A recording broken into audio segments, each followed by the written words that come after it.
She was the daughter of a maid, living her whole life in the shadow of great wealth. The palace was not her home, but it was where she grew up. Marble floors stretched wider than her imagination, golden lamps hung from high ceilings, and fountains sang all day in the courtyards. Yet none of this belonged to her. Her mother cleaned rooms and polished floors, and she often sat quietly in corners, reading old books, invisible to the world around her. People rarely noticed her. Guards walked past her as if she was only part of the wall.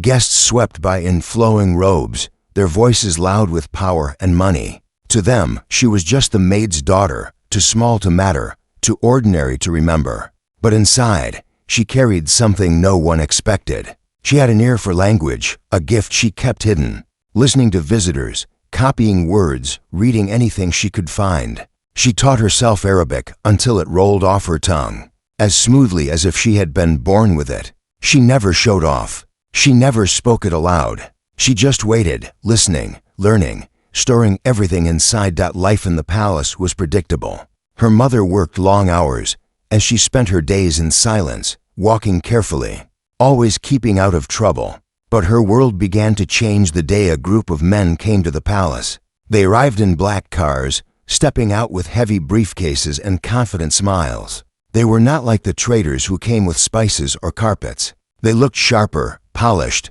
and their eyes glittered like men who knew how to play with big money. They said they had an opportunity for the Sheikh, a deal so grand it could change everything. The palace was alive with excitement. Servants whispered in corners, guards moved quickly, and even her mother seemed more alert. The men carried papers thick with numbers, contracts filled with promises.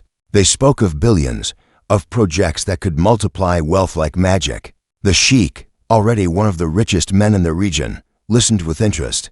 He had built his fortune through oil and trade, but here was something different, something that sounded like the future. The girl sat quietly on the far side of the hall as her mother worked.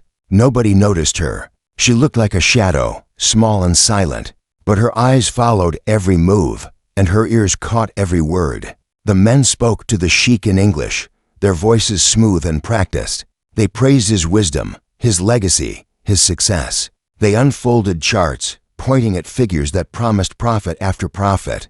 It all looked flawless, almost to perfect. The Sheikh nodded, his advisors leaned closer, and the atmosphere grew heavier with temptation. A deal worth $250 million lay on the table, and it seemed only one signature away. The girl's heart beat faster, though she could not explain why. Something in the men's smiles felt too sharp. Their glances at each other, quick and hidden, carried something cold. She leaned forward just slightly, careful not to be seen. That was when she heard it, a whisper, not in English, but in Arabic. They thought no one around them would understand, but she understood every word. At first, she thought she had misheard. Then the meaning hit her like a storm. These men were not investors at all. They were liars, weaving a web of numbers and papers to trap the Sheikh. Behind their smooth faces, they were planning to vanish with the fortune once it was handed over. Her breath caught in her throat. She lowered her eyes quickly, afraid someone would see the shock in them.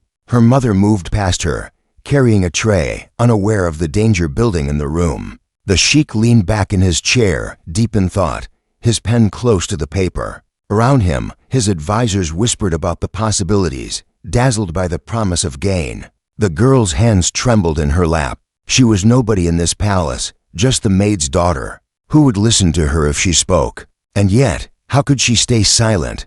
If the Sheikh signed, his empire would bleed. Hundreds of workers, including her own mother, would suffer. The palace itself could fall into disgrace. She looked at the men again. Their eyes flashed with greed as they waited for the signature. They smiled at each other as if the fortune was already theirs. The girl's chest tightened. Every part of her told her to stay quiet, to remain invisible. But her mind raced.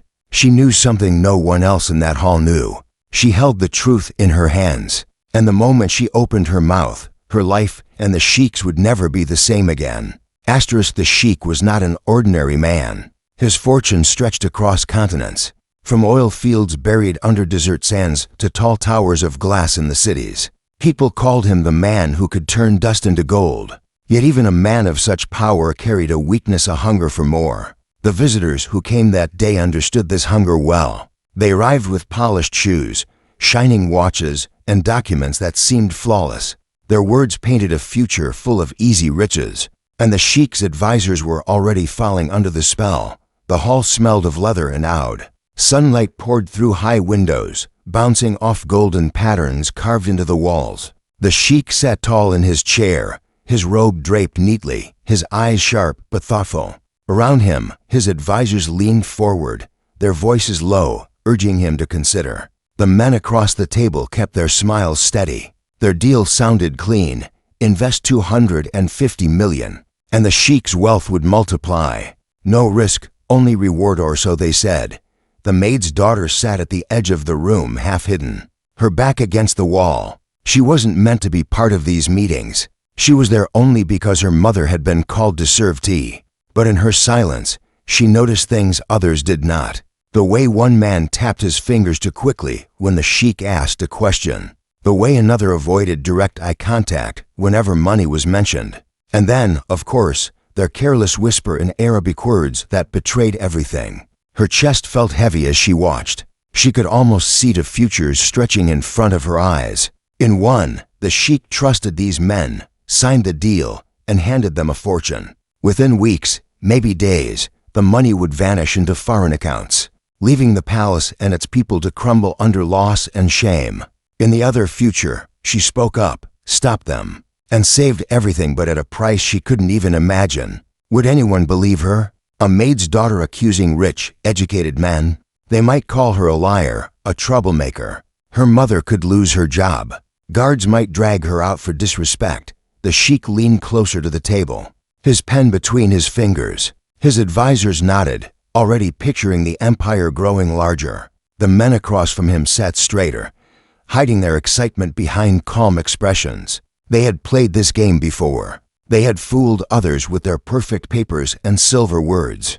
To them, this was just another easy catch. But they did not know there was a girl in the room who understood every hidden word they spoke. Her heart pounded. She tried to steady her breathing, but her hands shook in her lap. She remembered the long nights when she had taught herself Arabic by candlelight, copying words from scraps of books. She remembered whispering phrases to herself, afraid someone would hear and laugh at her. All that time, she had wondered if her secret gift would ever matter. Now it did, but it demanded more courage than she had ever known. The Sheikh spoke again, his deep voice calm. "It is a large sum," he said, "but fortune comes to those who take risks."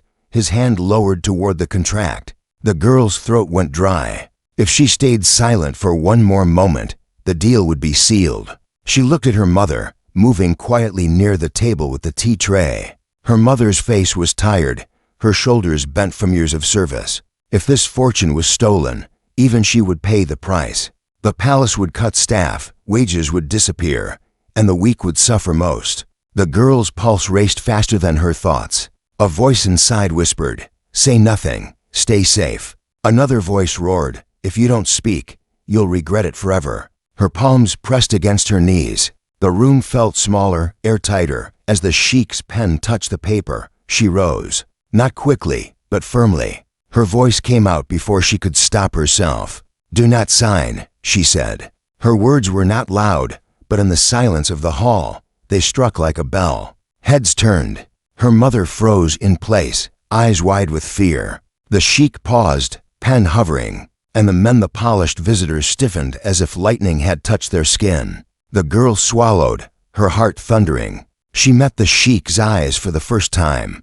Her voice, though trembling, carried truth. "I understand what they whispered. They are not here to help you. They are here to steal." The hall erupted in murmurs. Guards shifted uneasily. Her mother nearly dropped the tray. The men's faces turned pale, their confident smiles cracking. The Sheikh leaned back slowly, studying her as if seeing her for the first time. His hand pulled away from the contract. The pen rolled quietly on the table. Silence filled the hall, heavy and sharp. The men's eyes darted nervously, searching for escape. The girl stood alone, her small frame shaking. Yet her voice had shifted the weight of the entire room. The hall had gone silent. The girl's words hung in the air like a storm cloud, and no one dared breathe. For the first time in her life, all eyes were on her. The sheik, the advisors, the guards, even her own mother. Everyone stared at the maid's daughter who had dared to interrupt a meeting worth millions. She felt her legs trembling, but she forced herself to stand straight. Her heart wanted to run, but her voice told her to stay. The visitors' faces shifted. Their smiles, once confident, now looked sharp and nervous. One of them leaned forward quickly, his tone smooth but cracking. "Sheikh, forgive this interruption. She is only a child. She doesn't understand business. Do not waste your time on such nonsense." He chuckled, trying to brush her away like dust. But the sheik did not laugh. His dark eyes stayed fixed on the girl. "Speak," the sheik said, his voice calm but carrying weight. "What did you hear?" The men stiffened. One reached for his briefcase, as if closing it would erase the moment. Another shifted in his chair, sweat forming at his temple. They had been certain no one in the palace understood their private whispers. They had miscalculated. And now, the small, silent girl was about to shatter everything. She took a deep breath. Her palms were wet, but her voice found strength and truth. "They spoke in Arabic," she said. "They said once you sign, they will move the money away. They will leave with it.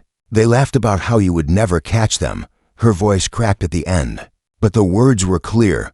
The sheik's advisors looked at one another, their faces pale. The guards tightened their grip on their weapons. The girl's mother pressed her hands to her mouth, praying it was not the last time she would see her daughter standing free. The sheik leaned back slowly, his fingers steepled, his eyes never leaving her. The men tried again. "Sheik, this is ridiculous." One burst out, his tone to sharp now, to desperate. "She is lying. We came with documents, proof, contracts, everything legal. This girl, she's inventing stories. How can a servant's daughter speak Arabic so well? It's impossible." His words tumbled over each other, too fast, too clumsy. But the sheik was not a fool. He had built empires by watching faces more than papers. And now, the faces across the table looked less like men of honor and more like trapped animals. He turned to the girl once more. "Repeat," he ordered softly. "Repeat in their own tongue what they said." Her heart thundered. For a moment, the entire hall blurred, but she closed her eyes and spoke in perfect Arabic, mimicking the men's voices as she repeated their hidden words. Every phrase rolled out clear, sharp, undeniable. The same words they had whispered now echoed through the palace walls. And when she finished, the hall was so quiet that even the sound of the fountain outside could be heard. The sheik's eyes narrowed.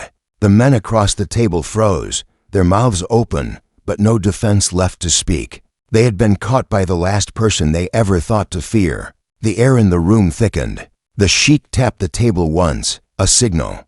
Guards stepped forward immediately, their boots heavy on the marble. The men panicked, voices overlapping as they protested. "This is a mistake, sheik. Listen, we meant no harm." "Enough," the sheik said, his voice like stone. The guards closed in. Papers scattered, chairs scraped, and the men were dragged from the hall as their shouts echoed through the corridors. The girl stood rooted in place, her body trembling. She had spoken the truth, but now she feared the consequence. Would the sheik punish her for speaking out of turn? Would her mother lose her place for raising a daughter who dared interrupt? Her mother rushed forward, eyes wide with fear. She gripped her daughter's shoulders as if shielding her from what might come. "Forgive her, master," her mother whispered, bowing her head low. "She did not mean disrespect. She is only a girl." But the sheik did not answer at once. He sat silently, watching the maid's daughter as though seeing a hidden diamond inside stone. His advisors murmured nervously, unsure what the ruler's judgment would be. Then finally, the sheik raised his hand. "Leave us," he said. The advisors obeyed quickly, slipping out, leaving only the sheik, the girl, and her mother in the great hall. The weight of the silence pressed harder than before. The girl lowered her eyes, her courage spent, waiting for his voice. He rose slowly, his robe falling in quiet folds, and walked toward her. Each step echoed. She wanted to shrink away, but her mother's grip held her still. When he stopped in front of her, his shadow seemed to cover her completely. For a long moment, he said nothing. Then, in a tone both curious and commanding, he asked, "Who taught you to listen so closely?" Her lips parted, but no sound came. She had no teacher, no school, only books, scraps of paper, and her own stubborn will. Finally, she whispered, "No one." I taught myself. Her voice was small, but her honesty was unshakable. The sheik studied her, his eyes unreadable. Then, to her shock, a faint smile touched his face, not one of amusement, but of respect. "You saved me today," he said quietly. "You saved more than money. You saved honor."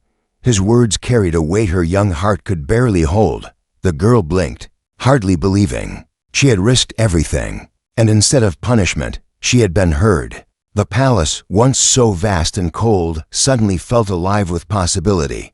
But deep down, she knew this was only the beginning. The palace did not sleep that night. Word of what had happened spread through its long marble halls faster than fire on dry grass. Servants whispered in kitchens, guards traded stories at their posts, and advisors gathered in corners, wondering how the sheik would respond. A maid's daughter had stopped a $250 million scam in front of everyone. Some said the sheik would punish her for daring to speak. Others said he would reward her. No one knew. The girl stayed close to her mother, silent, her heart still heavy from the moment she had spoken. She had never been so afraid, yet never so certain. The images would not leave her mind.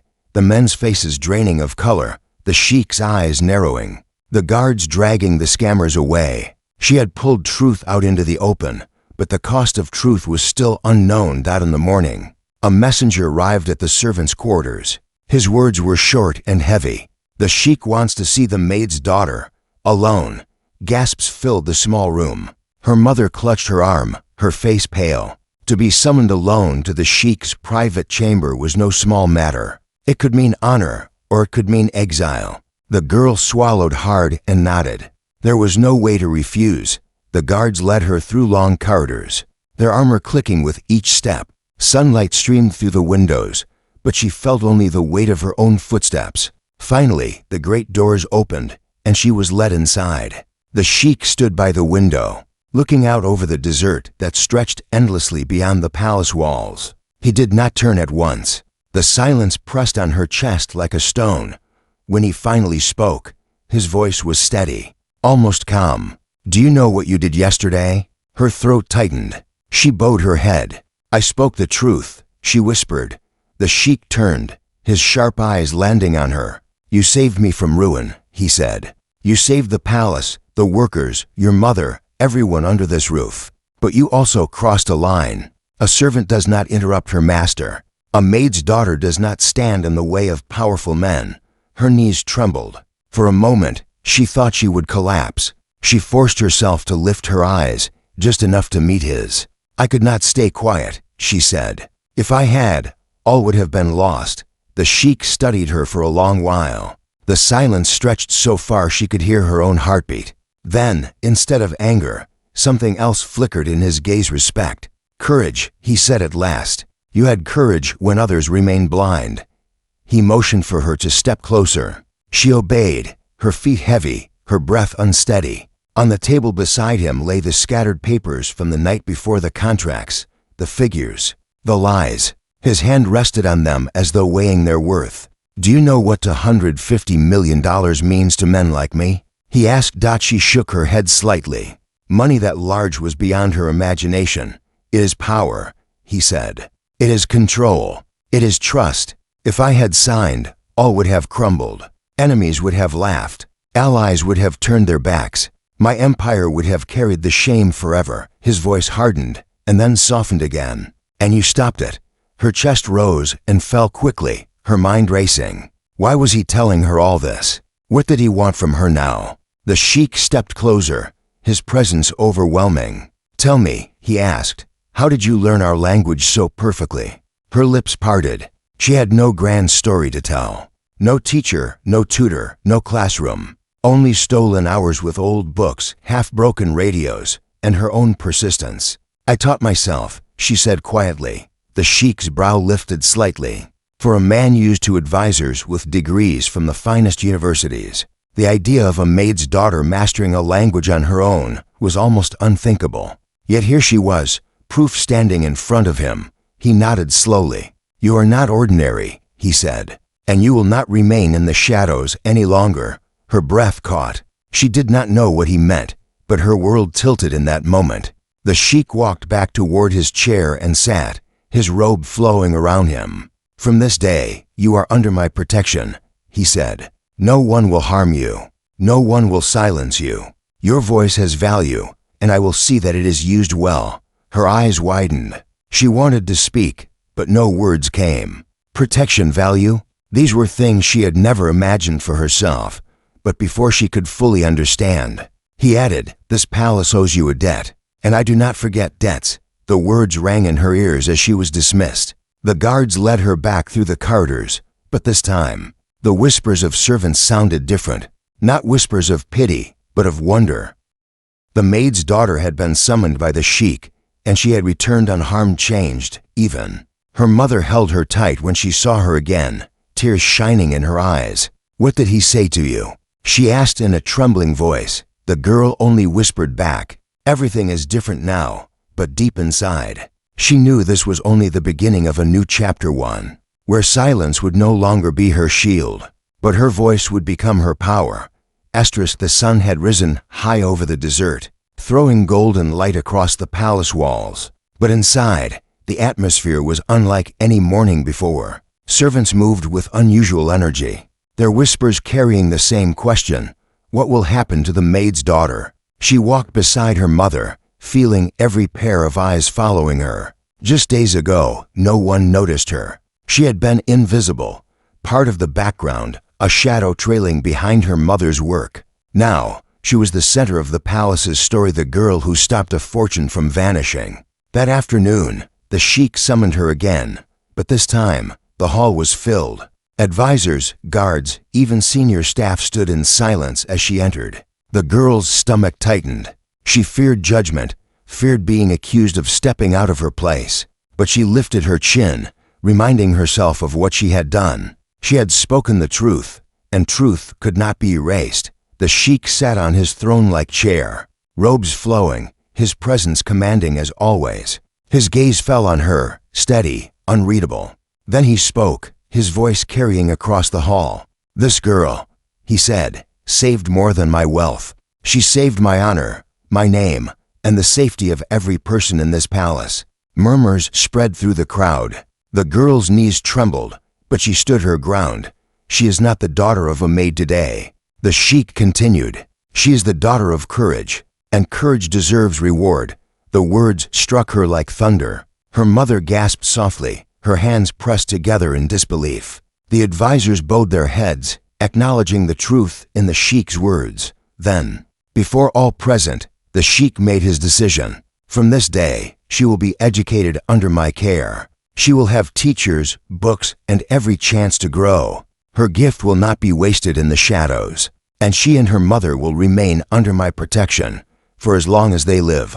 The hall erupted in whispers, some shocked, some admiring. The girl's heart raced. She had never dreamed of such a future. To be given education, respect, and safety, it was more than she had ever dared to imagine. Her mother fell to her knees, tears streaming down her face, thanking the sheik with words that shook. But the girl remained standing, her hands clenched at her sides, her voice trembling but clear. "I only did what was right," she said. The sheik nodded. "That is why you are worthy of this honor. For those who do right when no one else dares, those are the ones who change the world."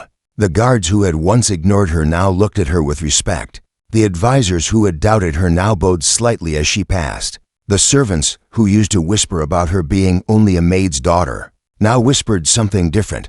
"She is the girl who saved the sheik."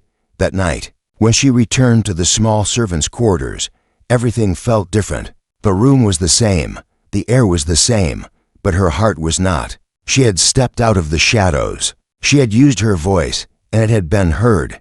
Her mother held her close, whispering, "You are not just my daughter anymore. You belong to history now." The girl lay awake long after the lamps were extinguished. She thought of the men who had tried to steal millions, their arrogance destroyed by a single truth. She thought of the sheik, a man of power who had listened to the smallest voice in the room. And she thought of the path ahead, books, lessons, a future she had never imagined possible. For the first time in her life, She felt the weight of possibility pressing on her shoulders. She was no longer invisible. She was no longer just the maid's daughter. She was proof that even the quietest person, the one everyone overlooks, can change the fate of the powerful with a single act of courage. And though she did not yet know what tomorrow would bring, she knew this much: she would never again hide her gift, never again silence her voice. The truth had saved a fortune, a palace, and a sheik, and it had saved her too. The palace slept peacefully that night, but her story was only beginning.